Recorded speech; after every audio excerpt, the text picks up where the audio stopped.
নমস্কার, দা e paper ডিজিটালের জ্যোতিষ কথা অনুষ্ঠানে আপনাদের স্বাগত জানাচ্ছি।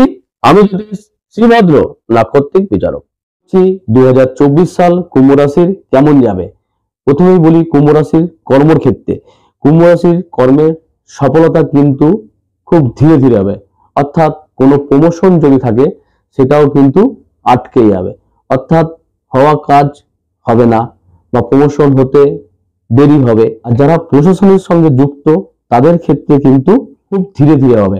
আর কুম্ভ রাশির জাতক জাতিকা যারা বিদেশে চাকরি করে তাদের ক্ষেত্রে কিন্তু উন্নতি পাবে বা কর্মের সফলতা পাবে। জাতকদের ব্যবসার ক্ষেত্রে বলি, ব্যবসার ক্ষেত্রে এই বছর যত কম ইনভেস্টমেন্ট করা যায়, খুব ছোট ছোট ইনভেস্টমেন্ট করে ব্যবসা করুন, সেক্ষেত্রে উন্নত পাবেন। বড় ব্যবসায় ইনভেস্ট করা খুব ভালো হবে না।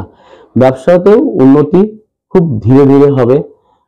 ব্যবসার ক্ষেত্রে বিশেষ করে ব্যবসার ক্ষেত্রে কোনো প্রবলেম হতে পারে বা কর্মচারী নিয়ে কোনো সমস্যায় পড়তে পারেন।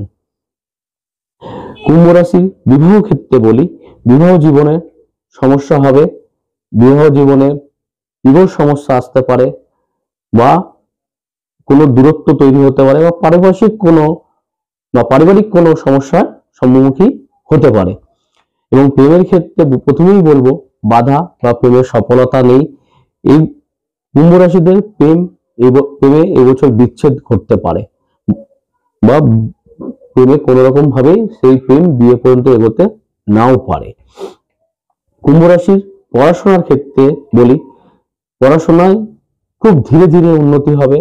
রেজাল্ট মনের মতন নাও হতে পারে বা হবে না। আর পড়াশোনার ক্ষেত্রে বাড়ি থেকে একটু দূরবর্তী জায়গায় করলেই পড়াশোনা ভালো হবে। কুম্ভ রাশির রোগ জ্বালার ক্ষেত্রে প্রথমেই বলবো একটা ঠান্ডা লাগার প্রবণতা বাড়বে, বা অর্থাৎ খুব সহজেই ঠান্ডা লেগে যাবে। আর ঠান্ডা লাগার কারণে শ্বাস প্রশ্বাস জনিত কোনো সমস্যায় ভুগতে হতে পারে। আর বলি আপদ বিপদের ক্ষেত্রে বিষাক্ত পোকামাকড় থেকে একটু সাবধান থাকবেন। কুম্ভ রাশিদের অলসতা আসতে পারে। আর কুম্ভ রাশিদের ক্ষেত্রে একটা খুব ভালো জিনিস, হঠাৎ করে কোনো অর্থ প্রাপ্তি করতে পারে বা হঠাৎ করে কোনো সম্পত্তি পাওয়ার যোগ আছে। তো 2024 সাল আপনারা ভালো থাকুন, সুস্থ থাকুন, এই প্রার্থনাই করি। নমস্কার।